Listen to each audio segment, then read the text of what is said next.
this is Salma, but not only me, a surprise, my brother! Hello. Today we're going to be doing a science experiment about chemical reaction. what you need is a glove or a balloon, a huge cup or a water bottle, vinegar, and baking soda.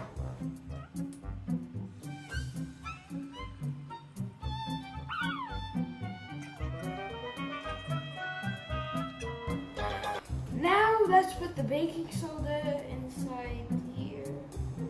Wait, Salma, open the glove for me. Okay, Now let's put it inside the glove. now all of it done. Now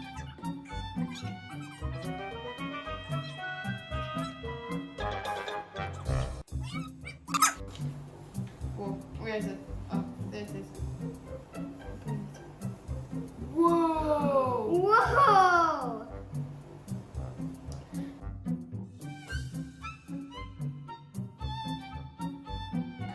The vinegar and the baking soda mix up together to make a chemical reaction.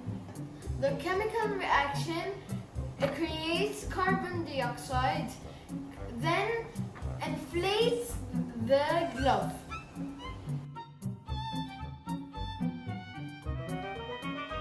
Because it's heavier than the air. That's right. So, oh, look at the glove. Hello guys! Thank you for watching. I hope you enjoyed the video. See you next time on another experiment.